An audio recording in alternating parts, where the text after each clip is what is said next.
Fantastic. Thank you, guys. My name is Doug Schatz. I'm the Director of Partnerships at Market Hardware.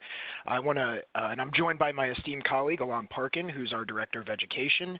And I want to thank Jim and his team over at Lansing, and his team over at James Hardie, and Kevin and his team at Lansing for having us on today, because we're really excited to share some really valuable information with you folks.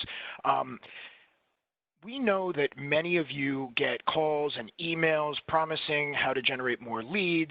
If you do this on Google, X or Y will happen. What we want to do here today is give you some concrete things that you can do to drive more digital leads for your business. And the simplest version of this, folks, is it's not about any one thing. 10 years ago, you may have only needed to have a website and people would find you and you'd drive leads and you'd grow your business that way. But these days, there's lots of little things that go into having a smart web presence where you're focused on impressing your customers. But one of the really important things we want to talk about today is how you impress Google. Because in order to get in front of those customers, there's lots of things that you need to do to meet Google's standards. And when you do that, you're found more easily, you drive more leads, and you convert more customers. Because it's not a leap of faith to say that as we enter the COVID-19 world, more and more people will continue to do research online. And it's critical that not only are you found, but you give them a great customer experience. So first and foremost, who are we? Why are we on today's presentation? So Market Hardware is a web marketing firm that's been specializing in working with home improvement contractors for 17 years. We're a team of about 25 people. We're in Bethesda, Maryland, and Alon and I have been with the organization for over 10 years now. So we're really excited to share these tips with you today, actionable things that you can take back to your business, whether it's somebody that you work with in-house on your marketing or your actual third-party marketing provider. We want to make you more educated on the things that you can do to drive more leads, because that's what everybody wants. In every conversation that we have, it's always about how do I get more leads. Couple of housekeeping items, like Jim had mentioned, please ask questions. We are here to answer your questions. There's no such thing as a bad question here. Throw it into the chat box. We will get interrupted. Our time is focused on you today, so please don't hesitate to ask. I know a number of the things that we'll be going over may be things that you've gotten mixed messages on from providers or friends or acquaintances in the industry. We're going to help clear this up for you today. Another quick thing, we're going to go through these top 10 strategies to rank higher online. We also have a one-sheeter that we can send to you after the presentation. If you email webinar@markethardware.com, we'll send that to you, something you can hold in your hands. But the first thing that every web presence starts with is being responsive. Well, what does that actually mean? It means you need to have a responsive website. So we'll show you what that is, why it's so important, not just to consumers, and you're going to hear me say this a lot, but why it's important to Google as well. Because, folks, Google is focused on providing consumers with the best experience possible. Being responsive, meaning having a mobile-friendly site, is a part of that. Installing an SSL certificate. This is all about online security. So we'll explain to you what that means and why everybody on today's call has to have one. Driving reviews. This is a no-brainer. Again, as more and more people are looking at providers online, even if they hear about you from a friend, a family member, or a neighbor, the reviews are going to be the thing that either seals the deal or loses you an opportunity. Measuring your performance. I can't tell you how many contractors I've spoken to who have said, yeah, I think we're doing an okay job, but I'm not really sure how to determine whether we are or not. You folks run businesses. You make decisions based on data. You have to have the right pieces in place to make those decisions. So we'll talk about your web performance and ways to measure success, what's important to consumers and to Google. Updating content is critical. If you haven't touched your website in years, we'll give you some simple tips today on what you need to do to improve that website. Now here's where we get into a little bit more technical stuff. Adjusting HTML tags. This is related to SEO. Folks, some of this stuff that we're going to talk about today is simple things, homework assignments that you can take home right after this call, get knocked out. Other things you're going to need a professional for. But we'll explain how you hold that professional accountable for the work that they're doing through SEO. Schema markup is a piece of that, and we'll tell you exactly what that means. Eliminating bad links is important as well. Google cares about how your website interacts with other websites online. So perhaps if you are a Hardie customer, you have a link to your website from Hardie. That's a great link. But Lots of websites have bad links coming to them, and we can show you how to identify them. Driving inbound links is also really important. We'll talk a little bit more about that. And then creating FAQs. Frequently asked questions is just become more and more important in a COVID-19 world. I think it's not a leap of faith to say many of you are getting questions from your customers about the steps that you and your staff are taking. But the content that you put out there matters a lot, and it's going to help answer questions that you may not want to otherwise answer. All right, so let's jump in here. Responsive website design. Folks, a responsive website means that the site adapts to whatever device is used to visit it. If your website was built in the past year or two, odds are it's responsive. Don't take that for granted. If you're not sure, contact us at Market Hardware. We can take a look at your site and make sure it is. But more than half of all searches are done on mobile devices. If you don't provide a consumer with a good mobile experience, you're going to lose out on them, period. If you don't have a responsive website, you can't quantify the number of missed opportunities you have by not giving consumers a better experience. While more than 60% of searches are done on smartphones now, again, I expect that number to be over 80% in the coming years. So making sure that you are positioning yourself as the expert and having a site that provides a great experience across tablet, mobile, desktop. Google wants you to do that. Consumers expect you to have it. If you have a 10-year-old website, folks, it's not responsive. Sites just weren't built that way 10 years ago. We typically recommend revisiting a website rebuild every 3 to 5 years. Standards change, but you have to have a responsive website. It's no longer acceptable to just say, yeah, my customers think that my website looks good and it's 6 or 7 years old. That's all well and good, and your customers are certainly who you want to impress from a design standpoint. But from a technical aspect, you have to have a responsive website to impress Google. It literally means that it is optimized for mobile devices. And if you've ever pulled up a smartphone, a website on a smartphone, and you have to zoom in, you can't find a phone number, you're having a bad experience, you're just going to give up. You're going to throw your hands up in the air and say, I can't deal with this. People want actionable items, click-to-call buttons, request service, schedule a consultation. Easy to navigate, user-friendly. Most people spend less than 60 seconds on a website on a smartphone. So if you're not giving them what they need in that first 10 to 15 seconds, you're going to lose them. Make sure you have a responsive website. Again, if you're not sure whether you do or you don't, you can contact us and we'll look at it for you and show you what they're doing right and what you're doing wrong. Now, let's talk about security. We live in an insecure world. I don't think it's a leap of faith to say that. Everybody knows that the internet is not always a secure place. This is a simple, actionable thing that you can do. Go ahead and look at your website right now. Go ahead, pull it up. When you pull up your site, do you see the www.example.com or do you see HTTPS and the secure icon next to your URL? Everybody has to have an SSL certificate. It should cost you $100 or less. It would be done per year. It would be done directly with your hosting provider. But this is what consumers expect. And if you don't have it on there, folks, it's really, really critical that you get it, because if you don't, you could see a really scary symbol coming up, which is this next slide that shows that your connection may not be secure.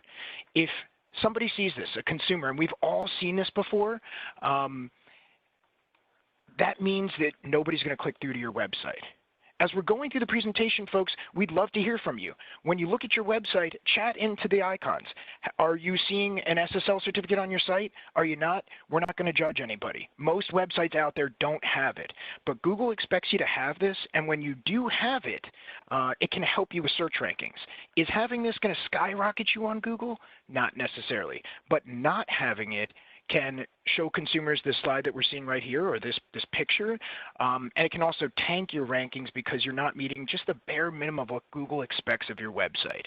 So contact your hosting provider, let us know in the chat whether you have one or not. We can walk you through how to do this, but this is one of the simplest things that we want you to take away from the presentation. You've got to have going forward for your business online. So Lon, I'm Want to have you jump in here because you talk about the importance of reviews all the time, and it's a huge part of not just what Google's looking for, but how consumers make buying decisions these days. So talk a little bit about that. Yeah. So in terms of what Google is looking for, this is specifically going to relate to the Maps section on Google. So if you've ever looked up something like siding contractor near me or siding repair near me, that map section that comes up on Google that's often factoring into Google Homes. One of the big ranking factors there is reviews. So we want to encourage everybody to consistently make this part of their everyday process. Our number one tool in terms of building reviews is to make it as easy as possible for customers to leave those reviews. Um, the way that we suggest doing that is in email newsletters, in social media, and certainly on some third-party tools. So this is something that in the past we actually did a presentation in collaboration with the folks at Customer Lobby, who I think overlap in this environment as well, and they have some great tools available for this. But the idea behind it is basically make it part of your everyday process, because if you focus on it too little, it's going to be hard to really make a dent. You want to make this consistent, practical, something that you can repeat, and just make it as easy as possible for customers. Because there's folks like me that love leaving online reviews, but we're much more likely to do it if it's made easy for us to actually leave the review. So drive those reviews to Google. It'll help with your rankings. And like Doug said, it's going to help also with customers that are doing a little bit of extra research that want to see evidence of the work that you've been performing. Then switching gears and talking a little bit more about website performance. This is one of my favorite topics to talk about, because here's where, if we were doing this presentation in person, Doug, I don't know how long it's going to be until we're able to do a presentation in person again. But hopefully when we're able to do that, we can say to folks, hey, take out your phones, because we want you to look up your websites right now. So you can go online, you can Google page load speed insights, you can save this link here that we have up. And of course, when we share the presentation, you can do this after the fact, but I want to encourage everybody to do it now.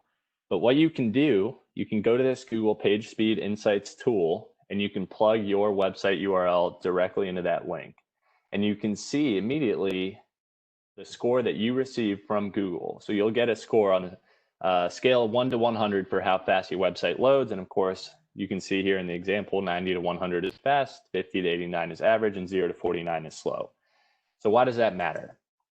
Google knows that people don't want websites that load slowly, right? We're all familiar with the experience of trying to pull up a website on our phone and it's sitting there spinning, and we're asking ourselves, well, do I have bad signal? Is it just the website? And we're not going to sit around and wait all day. We're impatient. We want our information quickly. So things like huge images, flashy features, widgets that sometimes scroll in and out, we like some of those, but when there's too many of those on a website, it loads way too slow. And with so many people looking at your website on a phone, like Doug was talking about on the responsive mobile content earlier, you want to make sure that you're giving them a website that loads pretty quickly. So the sweet spot that you're looking for is going to be about 70 to 90. It's hard to get much higher than that, because we do, again, want some of those features. We want some professional images there on your website. But anything lower than 50, it's a huge red flag. People are not going to sit around and wait for your website to load. So give them that content, make sure that they're getting that quickly, and they're able to interact with that content pretty well. Last pro tip on this content, and then Doug, I want to see if you've got anything to jump in with here. Google has come out and said that they prefer one strong page versus many smaller pages. What happened a couple years ago, people started building these like library labyrinth websites that had like 50, 60 different pages, and every single service you provided had a page, and there was so much content on there. And what Google has realized is, when there's so much content and so many pages, many of which don't get any traffic, they're tracking that stuff, and they know that that is going to bump a website like that a little bit lower than a website that has really high quality content. So Doug, did you have anything to jump in with here? Yeah, if you can jump back one slide real quickly, Alon, I wanted to point something out about page speed. Folks, you're going to get two separate scores. So Google will give you a score for desktop and a score for mobile. I've looked at thousands of websites with this tool. It's free to use it, of course. And I can't tell you how many times we've had somebody with a website on a desktop that's an 80 out of 100. That's great. And their mobile score is 20. So we can see that that's just not going to cut it. Your mobile speed score is more important than your desktop. Yes, we want it to load quickly on both, but if your site is below a 40 on a mobile, that typically means it's taking longer than 3 seconds to load. This is a major stat. More than half of people click away from a website when it takes more than 3-4 seconds to load. So think about the impact that can have on your ability to convert more leads. That's what we're here to talk about today, converting leads. Mobile experience is critical. We've looked at beautiful websites with tons of information, but the problem is it doesn't matter how good the site looks if there's too much information loading, if it's taking too long on a smartphone. All the money that was put into building that website isn't going to matter because it's not doing its job. It's not converting visitors into callers. So run your speed score, share it with us in the chat. Again, we're not going to pass judgment. Alana and I have looked at sites that were extremely expensive to build, and they were a 5 out of 100. You have to make sure you're providing users with a great mobile experience.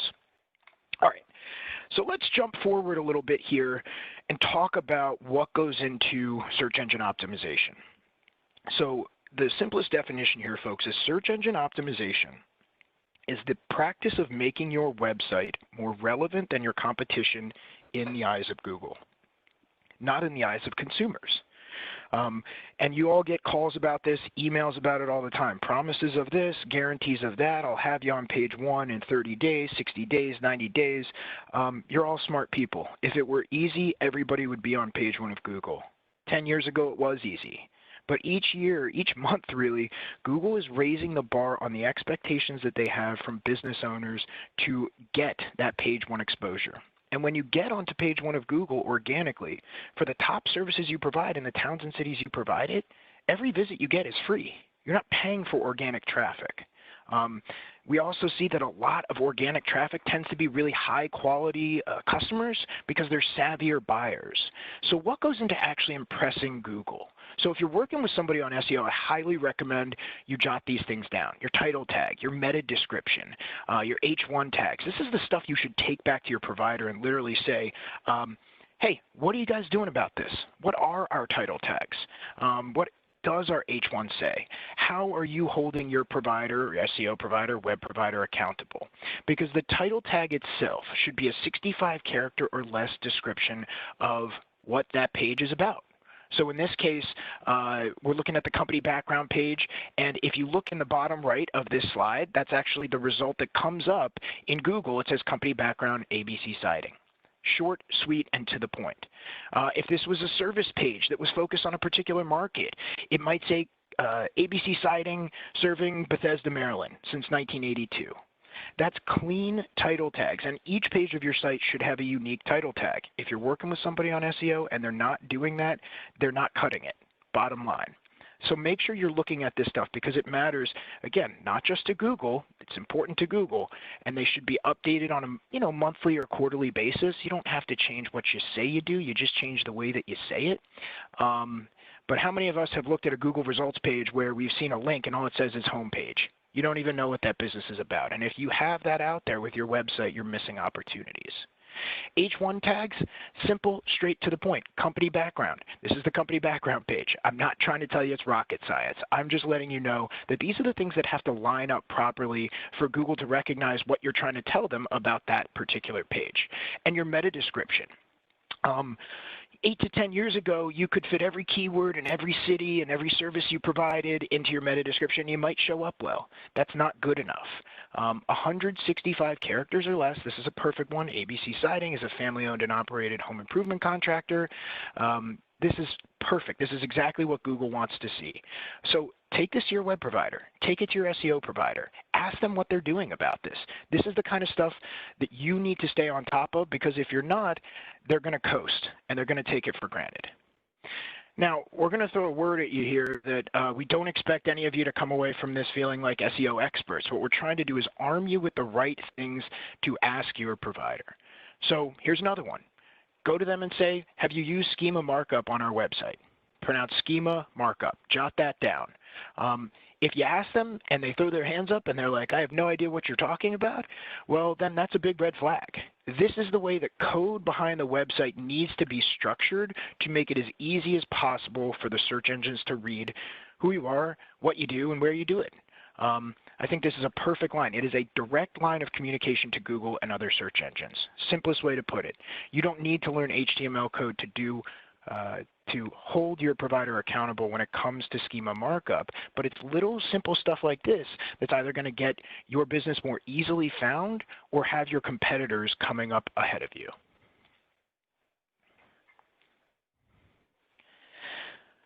So we talked a little bit earlier about links. So what a link is, folks, is what it kind of sounds like. It's a hyperlink. Anywhere on your site that goes to another website would be an outbound link. And anywhere on the web that your web address is listed, your domain, where if somebody were to click it, it would bring them back to your site. All of you have inbound links from sources. If you have your website, your Facebook page has your URL listed, your Google My Business page has it listed, perhaps you have your website listed in some online directories. Again, if you're a Hardy contractor in a CAP program, you probably have a link coming back from them. Those are great links to have. But you want to make sure you don't have any links leaving your site that are bad, and we're going to talk more about inbound links here in a second, because that looks like you're just not paying attention. So if you've ever seen that 404 error, what that means is it's going to a dead page. If you have dead pages on your website or links that leave your website that are going to no longer existing websites or businesses, you have to clean that stuff up. It's pretty simple to do this. You can go to Google Search Console, again, a free tool that you can use, and punch your website address in. It will show you where the bad links are, and it takes you 5 minutes to do that. Now, it may take you quite a bit longer to get them cleaned up. This is where a company like ours or your web marketing company can help get this cleaned up. We don't expect you to be experts, but it's little stuff like this that shows Google that you're paying attention. It's not responsible to have a website with bad links out there that are going to 404 pages. If you haven't looked at your website in a year or 5 years, or especially in 10 years, there's no doubt that you have some bad links on there. You've got to get that stuff cleaned up because the links that go to and from your website are seen as a virtual handshake. Is it either giving you strength with Google or is it holding you back? So I talked a little bit about inbound links. So you want to make sure that you're driving quality, not quantity. If you worked with an SEO provider or web marketing provider many years ago, it's possible that they used tactics that were intended to get you as many links as they possibly could. And in the years since you've worked with them, those links are probably still out there. That can look really bad in the eyes of Google. The quality of the link is what matters. Yes, you want as many quality links as you can possibly have. So what are quality links? Maybe you are a member of a local chamber of commerce. Maybe you are a member of the BBB, or you work in a local community association. Making sure that when your business is listed out there on the web, you are getting a link to your website from those businesses is critical. I hear we got a question about the website to visit to check out the bad links. So it's Google Search Console.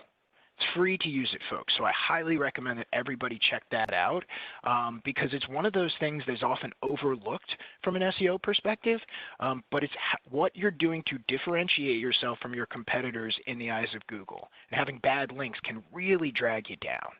So getting back to the inbound link factors, make sure that if you have business partners locally, maybe you refer business back and forth to another local contractor for work you don't do, add a page to your website. Go ahead and throw in the community partners we work with, a one-sentence description about that business, and then link over to them. Alon's Fence Company has been a partner of Doug's siding company for over 15 years. Check them out for all your fencing needs. It's as simple as that. Now, here's what you have to do next. You have to go to them, your partner, and say, hey, I need you to link back to me. It's not good enough for me to just link out to you. When you drive that link back from them, this is where you're benefiting each other. This is the stuff like I talked about, virtual handshakes in the eyes of Google. make sure you have all your manufacturers that are linking to you, or if you work with other partners.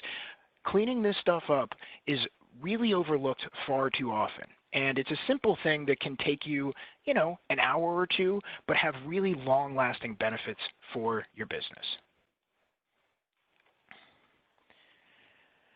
Now, quick, really important tip, folks.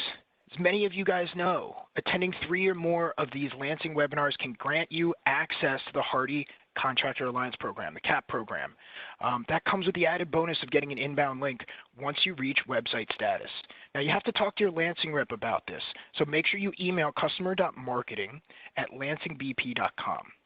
But there may be no more valuable site for you to get an inbound link from the CAP website, from a James Hardy website. There's a tremendous amount of what's called domain authority associated with James Hardy's website. And when you get a link from them, you look great in the eyes of Google. This is the kind of stuff that you have to do to create separation from your competitors. Getting links like this is a great step in the right direction. So don't forget to email customer.marketing@lansingbp.com.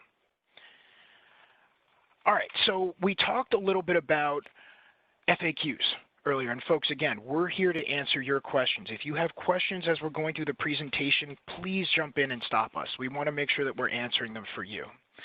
But as we enter a COVID-19 world and have been in here for a while, I'm sure a lot of you are getting questions all the time about how you're operating. Are you social distancing? Are you doing virtual appointments? Creating content on an FAQs page is not only going to please Google by having better content out there. Content is a big part of what goes into search engine optimization. It's also going to reduce your overhead. You're not going to have to spend time answering questions from a million customers. And having this out there will also allow you to simply direct your customers there. So it's a dual purpose. Resource for your customers, impressing Google with valuable content, and something that you should be checking and updating regularly. Have you been getting calls all the time about something that somebody said they found about your business online and you can't figure out where it's coming from? Check out your FAQs page. Add one if you don't have it. We can't emphasize this enough. Keeping it up to date with common questions, even if it's as simple as, yes, we do offer free estimates. It's time to put content on your website that makes it easier for you to do what you need to, which is convert leads, not spend time answering questions that you don't need to. This is what a page like this can be for, and especially in a COVID-19 world. I would even recommend adding a specific COVID-19 page depending on where you are and how it's impacted your business so that you can update that content regularly as things change over the coming months. But talk to people about the steps that you're taking, the cleaning practices that you're working through. Remind them that it's important for them to not call you or have your people go to their home if they're not feeling well. Your staff is just as important as your customers, and you want to make sure that you're putting a message out there that communicates that effectively. Hey, Doug, real quick, yeah, as you're talking about that type of information, you also mentioned about having the 65 character kind of what you called it, piece where you hover over the menu bar or the address bar and title tag. Title tag, thank you. Yep. So early on, as the pandemic was setting in and things were changing very quickly and very dynamically, many people were directed to change their title tag to kind of address that they're still open during COVID or what was going on inside of there. I know you're talking about subpages here to address that as well. Is it a good idea to update that title tag now to remove any COVID vocabulary, or do you think that it's something that they should still have inside of there, or maybe move it to this page? Just looking for some recommendations there. Yeah, that's a really good question. I think what I would do now, some of this is market dependent. So if you're in a state like New Jersey that's probably still really hard hit, you may want to leave that in the title tag. But in general, what we're recommending is have an announcement on the homepage of your site as opposed to putting it in your title tag, because the title tag has limited space, right? We can't put everything we want to put in there. So at this point, we're bigger believers in putting your top services and your top service areas, because that's the first thing Google looks at. And then on the homepage of your site, I'd have some type of short announcement that maybe links into a specific COVID-19 page. That's the best way for it not to take up that title tag space when you really need to be pushing your services to Google, but also make sure that you're communicating with customers who get to your website. It's a great question, though. All right, so as we push forward here, folks, and again, if you have questions as we're going through this or have any experiences that you personally want to share as to how COVID-19 or something like that or an FAQs page solved things for you, go ahead, chat them into the box with us. But Alon, you're our display ad expert. You love talking about this stuff. You run Market Hardware's display ad program. You live and breathe this. So talk a little bit about why this is so important for branding, but also for customer acquisition and retention. Yeah, certainly a strategy that checks a lot of boxes when it comes to digital marketing. So we're going to spend a couple slides talking about display ads, but for folks who aren't familiar with display ads, these are the ads that pop up on different websites out there across the internet. TV, sports, news, weather sites have them really often. But they're ads that typically follow you around when you visit a website or have done searches that sometimes leaves people like scratching their heads and wondering, if their phone's listening to them and stuff like that. But here's the thing about the display ad retargeting program is that when you run these, you're showing your ads, your brand, your business to qualified visitors.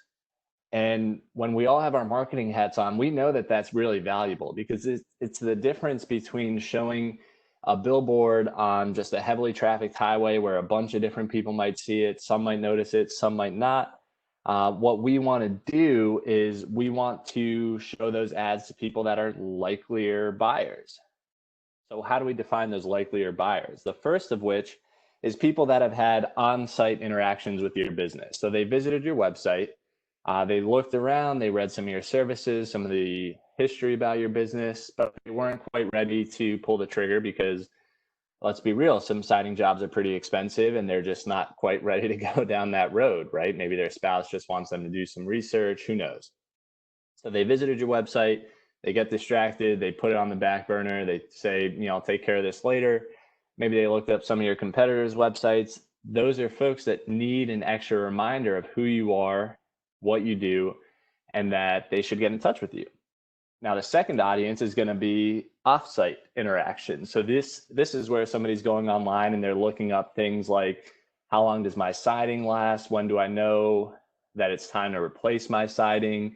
Maybe they're looking up cost of different products, whether they're specifically looking up Hardy products or Lansing products. Maybe they're doing some research on those brands, some competitors' brands. Those folks, again, are highly qualified prospects that we want to get our brands in front of, because we know if they see those, then they are likelier than your average person to click through on that ad and ultimately hire your business. So what kind of ads do we want to show them, right? So we know what our audiences are, but how do we actually get their attention? Our recommendations are to do these three things. Come up with an ad that has catchy copy. So something that might be a tagline for your business, something that they might recognize. Definitely use your logo and color scheme. Clutter-free imagery is really important. So we don't want a bunch of images. Sometimes you see those ads where things are scrolling in and out and they're just too flashy, and frankly, they're kind of annoying. Those typically don't perform as well as just a more straightforward ad. And then finally, a compelling call to action. So give them a reason to click. Maybe it's free estimates, maybe it's virtual appointments. Maybe you want to mention right now, touchless service during COVID-19, anything like that. Like, this is where I get all excited. Doug knows this about me. This is where I get excited about this program, is because you can get really creative on the marketing side. You can set up specific seasonal specials, seasonal offers. You can have it go to a landing page so that you can track this really closely and see how it performs. And that's where we start to feel a lot better, because we're getting creative with our marketing. We know that we're not just throwing money at the wall to see what sticks. We're actually setting up a program that's designed to push people down the marketing funnel and ultimately to become a customer. So where it gets a little bit more advanced, and here's where I'm going to turn it back over to Doug, is a strategy known as geofencing. So here's where we're taking those same display ads that frankly anybody can set up on the Google Ads network, which is our recommendation if you want to give this a shot. Now here's where you probably want to work with a third party, but Doug, can you jump back on and give an overview of geofencing? This is a newer strategy, but one that we're hearing about more and more. Yeah, I think this is something that can be extremely effective. The bottom line, folks, is you can combine, if you have the addresses of folks that you have either worked with in the past, given proposals to, or just prospects that live in areas that you want to get in front of, we can take those addresses and actually target their homes or their businesses. And have these types of banner ads displayed to them on computers and on their smartphones, and make sure that you're getting as much brand awareness as possible. Because one thing to make really clear, with banner advertisements like geofencing, like retargeting, you're not paying for clicks like you do with traditional Google ads. You're paying for impressions. An impression is each time the banner is actually shown. So depending on the type of advertising, it costs between 1 and 3 pennies, 1 and 3 cents for every impression. So $500 a month could net you 50,000 ad impressions. And I get what a lot of you are probably thinking. Those banners are so annoying. I see them all the time. I was looking at a product and they kept popping up, but the bottom line is they work. This is how you create effective brand recognition. And geofencing, here's a quick tip. If you do direct mail, you can combine, give a company like us a list of those addresses, and you can hit homeowners or your prospects at the same time they're receiving your letter. That's smart marketing in 2020. That's the way that you convert more digital leads. One of the things I would add to what Alon was saying about retargeting is many of you on the call have a buying cycle to what you do. If you're doing a $30,000 reside, that's not always something that the homeowner is going to say an immediate yes to the first time. I hope they do. I want you guys to sell as much as you can. But people are going to think about these things. What are you doing to maintain that top-of-mind awareness?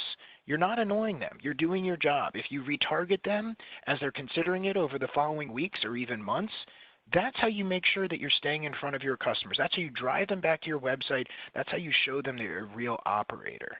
Geofencing is just a really smart way to take data that you have and more effectively target people who you want to work with. Direct mail can still work even if you don't have direct mail, but you have addresses or you have specific neighborhoods that you want to target. Maybe you've done a lot of jobs in a recent neighborhood and you'd like to, you've got a bunch of signs up and the houses where you've done the work, you know that a lot of those houses really fit the mold of homes that you want to do work on. Target a neighborhood. This is a smart way for you to do great prospecting, and it's relatively inexpensive. Again, 1 to 3 pennies for every ad impression is a great way to get your brand in front of folks and make sure you're driving them back to your website. So Doug, you talk about 1 to 3 pennies per impression. There's some questions coming in around like how much does it cost to get this set up and who's going to have that capability to do that? It seems kind of like an advanced technology. So are we looking at a marketing agency? Is it something that we're doing on our own? Yeah, it's a great question. So geofencing would require an agency. Technically, you can do retargeting on Google's display network, but we do recommend working with an agency because you really want those ads to look professional, and you need a designer, a professional team to create them. It's really, really smart to have somebody help you out with that and also track it effectively, make sure that you have you're getting the right metrics. You know what's coming in from where, the number of clicks, integrating it with Google Analytics. So we think it's something that you should have a professional help you with, but you can use Google's display network to run retargeting. And general guidelines on cost? I think it depends on the size of your market. If you're looking at a market of, well, let's just base it on population. I think everybody should go into this willing to spend at least, at a minimum, $500 a month. Yeah, the $400 to $500 a month range would make sense. If you're targeting an entire metro area, you should be considering a couple $1,000s because the more people who live in the areas that you're targeting, the less saturation that you're getting across the board. So areas like Chicago, yeah, you need hundreds of thousands of ad impressions.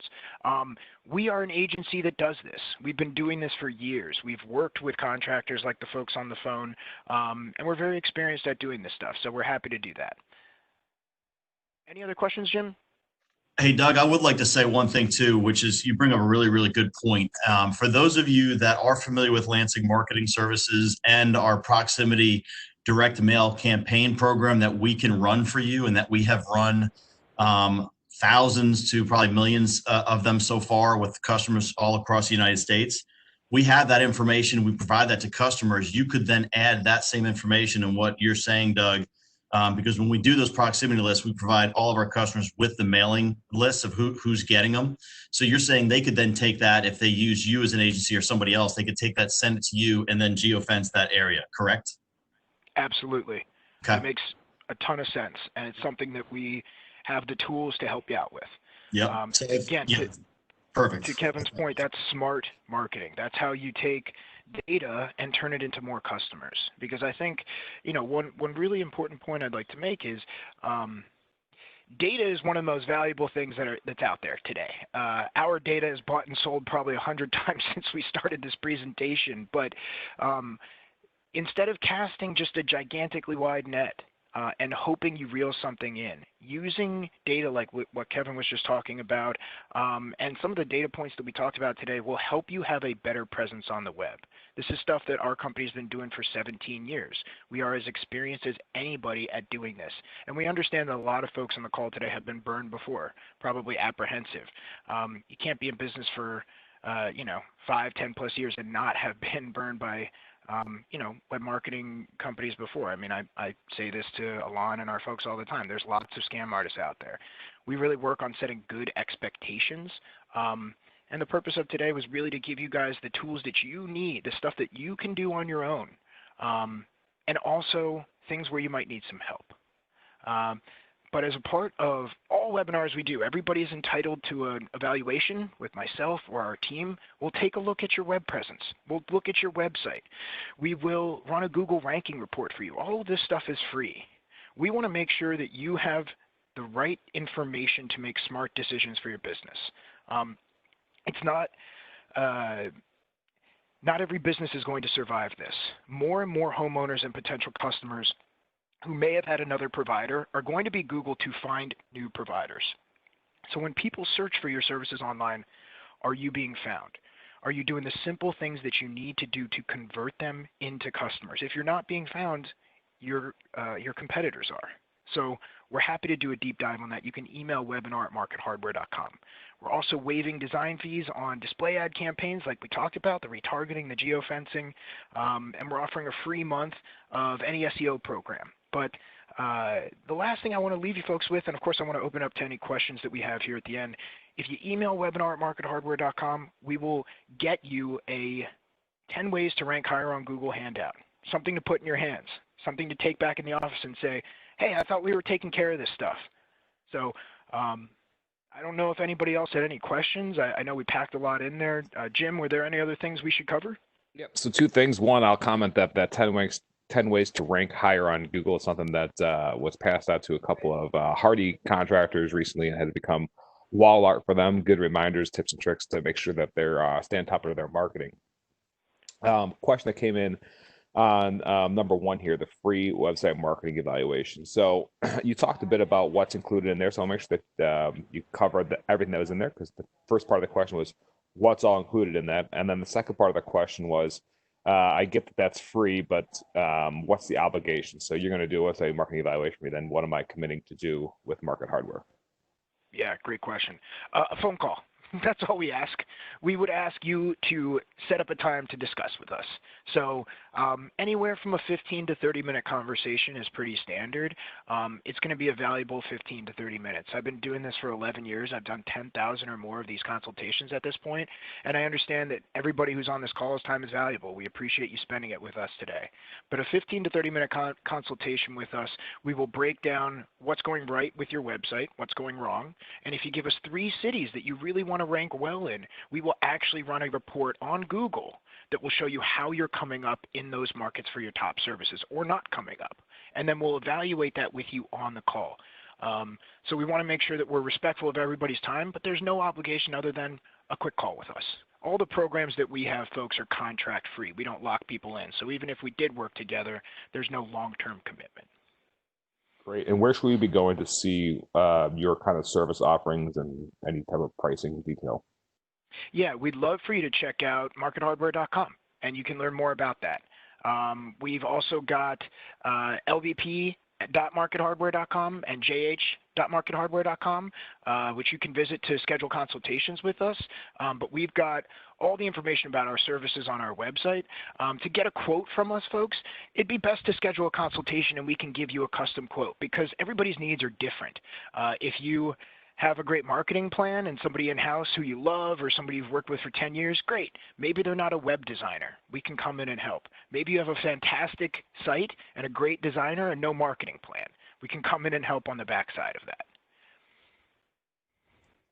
Yeah, that's perfect to understand. One of the biggest reasons why Lansing certainly and Hardy has kind of partnered to recommend Market Hardware is not long-term contracts. You know, in many years I've been with Lansing and talking to customers, it's always people felt like they were held hostage. And one of the reasons why we've partnered is we didn't want any of our Lansing customers that we send to them to feel like they are stuck, you know, put in a hole and now committed over an X amount of period of time. So it is good to understand that they are very valuable. They're an unbelievable resource that are in this market itself.